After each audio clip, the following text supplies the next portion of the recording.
धोबी ने की थी माता सीता की निंदा, क्या थी उसके पूर्व जन्म की कहानी, उसने क्यों किया था ऐसा। पौराणिक कथाओं के अनुसार रामायण में जब मर्यादा पुरुषोत्तम भगवान श्री राम लंकापति रावण का वध करके लंका पर विजय पाने के बाद वापस अयोध्या नगरी लौट कर आते हैं, तब अयोध्या नगरी लौटने के बाद एक धोबी के द्वारा माता सीता की निंदा की गई थी, जिसके कारण माता सीता को अपने स्वामी भगवान श्री राम से अलग होना पड़ा था। लेकिन क्या आप इस धोबी के पूर्व जन्म की कहानी जानते हैं, जो माता सीता से ही जुड़ी हुई है? तो जानते हैं इस कहानी के बारे में। एक मिथिला नाम की नगरी में महाराज जनक राज्य करते थे। एक बार वे यज्ञ के लिए पृथ्वी जोत रहे थे। उस समय धरती पर बनी गहरी रेखा द्वारा एक कन्या की उत्पत्ति हुई। ऐसी सुंदर कन्या को देखकर राजा को बड़ी प्रसन्नता हुई और उन्होंने उस कन्या का नाम सीता रख दिया। सीता एक दिन अपनी सखियों के साथ बगीचे में खेल रही थी। वहां पर उसी बगीचे में उन्हें एक शुक पक्षी का जोड़ा दिखाई दिया, जो बड़ा ही मनोरम था। वे दोनों पक्षी आपस में बात कर रहे थे कि धरती पर श्री राम नाम से प्रसिद्ध एक बड़ी सुंदर राजा होंगे और उनकी महारानी सीता के नाम से प्रसिद्ध होगी। धन्य है वो सीता और धन्य है वो श्री राम। उनकी ऐसी बातें सुनकर सीता ने यह सोचा कि ये दोनों मेरे ही जीवन की कथा कह रहे हैं, इन्हें पकड़कर सभी बातें अच्छी तरह से पूछ लूं। ऐसे विचार कर सीता ने अपने सखियों से कहा, यह पक्षियों का जोड़ा अति सुंदर है, तुम लोग चुपके से जाकर इन दोनों को पकड़ लाओ। सखियां चुपके से जाकर उन दोनों सुंदर पक्षियों को पकड़ लाई। सीता ने उन पक्षियों से कहा, तुम दोनों बड़े सुंदर हो, देखो हमसे डरो मत और बताओ तुम कहाँ से आए हो, राम कौन है और सीता कौन है, और तुम्हें उनकी जानकारी कैसे हुई, सारी बातों को जल्दी जल्दी से बताओ। सीता के इस प्रकार पूछने पर दोनों पक्षी सब बातें बताने लगे। हे देवी, वाल्मीकि नाम से प्रसिद्ध एक बहुत बड़े ऋषि हैं, हम दोनों उन्हीं के हैं। महर्षि आश्रम में रहते थे, रामायण नाम का एक ग्रंथ बनाया है जो सदा मन को प्रिय जान पड़ता है। उन्होंने शिष्य को उस रामायण का अध्ययन भी कराया है। रामायण का कलेवर बहुत बड़ा है, हम लोगों ने उसे पूरा सुना है। राम और जानकी कौन है, इस बात को हम बताते हैं तथा इसकी भी सूचना देते हैं कि जानकी के विषय में क्या क्या बातें होने वाली हैं। तुम ध्यान देकर सुनो। महर्षि श्रृंग के द्वारा कराए हुए पुत्रेष्टि यज्ञ के प्रभाव से भगवान विष्णु राम के रूप में अवतार लेंगे और उनके 3 भाई लक्ष्मण, भरत और शत्रुघ्न प्रकट होंगे। सभी देवी देवता भी उनकी उत्तम कथा का गान करेंगे। श्री राम महर्षि विश्वामित्र के साथ भाई लक्ष्मण सहित हाथ में धनुष लिए मिथिला पधारेंगे। उस समय वहां पर वे भगवान शिव के धनुष को तोड़ेंगे और अत्यंत मनोहर रूप वाली सीता को अपनी पत्नी के रूप में ग्रहण करेंगे।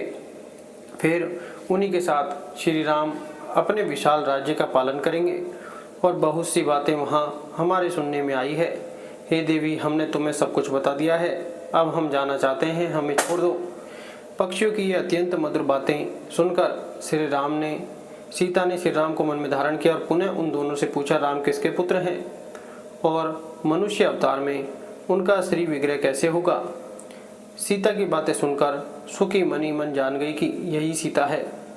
उन्होंने पहचान कर वह सामने आ उनके चरणों में गिर पड़ी और बोली, श्री रामचंद्र का मुख कमल के कली के समान सुंदर होगा, नेत्र बड़े बड़े तथा खिले हुए, नासिका ऊंची, भुजाएं घुटनों तक, गला शंख के समान होगा, वक्षस्थल उत्तम व चौड़ा होगा।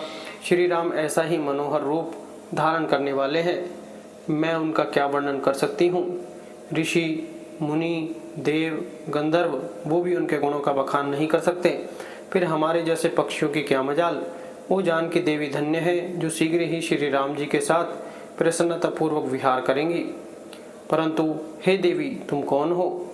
पक्षियों की बातें सुनकर सीता अपने जन्म की चर्चा करती हुई बोली, जिसे तुम लोग जानकी कह रहे हो वह राजा जनक की पुत्री मैं ही हूँ। श्री राम जब यहाँ आकर मुझे स्वीकार करेंगे तभी मैं तुम दोनों को छोड़ूंगी। तुम इच्छा अनुसार खेलते हो हमारे भवन में खुशी से रहो। यह सुनकर सुखी ने जानकी से कहा, हे देवी, हम वन के पक्षी हैं, हमें तुम्हारे भवन में सुख नहीं मिलेगा। मैं गर्भिणी हूँ, अपने स्थान पर जाकर प्रसव करूँगी, उसके बाद फिर यहाँ आ जाऊँगी। उसके ऐसा कहने पर भी सीता ने उसे नहीं छोड़ा। तब सुक ने कहा, सीता, मेरी भार्या को छोड़ दो, यह गर्भिणी है। जब यह बच्चों को जन्म दे देगी तब इसे लेकर फिर तुम्हारे पास आ जाऊंगा। तोते के ऐसा कहने पर सीता ने कहा, हे सुक, तुम आराम से जा सकते हो, मैं इसे अपने पास बड़े सुख से रखूंगी। जब सीता ने उस सुखी को छोड़ने से मना कर दिया तब वह सुक अत्यंत दुखी हो गया। सुक ने कहा, महात्मा लोग जो बात कहते हैं वह सत्य ही है। किसी से कुछ न कहें, मौन होकर रहें, नहीं तो उन्मत्त प्राणी अपने वचन रूपी दोष के कारण ही बंधन में पड़ता है। यदि हम इस बगीचे में बैठकर वार्तालाप न करते होते तो हमारे लिए यह बंधन कैसे प्राप्त होता, इसलिए मौन ही रहना चाहिए। इतना कहकर शुक पुनः बोला, हे देवी, मैं अपनी भार्या के बिना जीवित नहीं रह सकता, इसलिए इसे छोड़ दो। देवी, तुम बहुत अच्छी हो, मेरी प्रार्थना मान लो। इस तरह उसने बहुत समझाया, किंतु सीता ने उसकी पत्नी को नहीं छोड़ा। तब उसकी भार्या ने क्रोध और दुख से व्याकुल होकर जानकी को श्राप दिया, जिस प्रकार तू मुझे इस समय अपने पति से अलग कर रही है, वैसे ही तुझे स्वयं भी गर्भिणी की अवस्था में श्री राम से अलग होना पड़ेगा। ऐसा कहकर पति वियोग के कारण उसके प्राण निकल गए। उसने श्री राम नाम का स्मरण करते हुए प्राण त्याग दिया। इसलिए उसे ले जाने के लिए स्वर्ग से एक सुंदर विमान आया और वह सुखी उस पर बैठकर भगवान के धाम को चली गई। अपनी भार्या की मृत्यु हो जाने पर शोक से आतुर होकर बोला, मैं श्री राम की नगरी अयोध्या में जन्म लूंगा तथा मेरे ही वाक्य से तुम्हें पति के वियोग का भारी दुख उठाना पड़ेगा। यह कहकर वह चला गया। क्रोध और सीता जी का अपमान करने के कारण उसका धोबी की योनि में जन्म हुआ।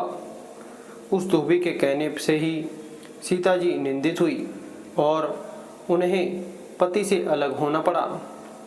धोबी के रूप में उत्पन्न हुए उस तोते का श्राप ही सीता को अपने पति से अलग कराने का कारण हुआ और सीता को दोबारा वन में जाना पड़ा।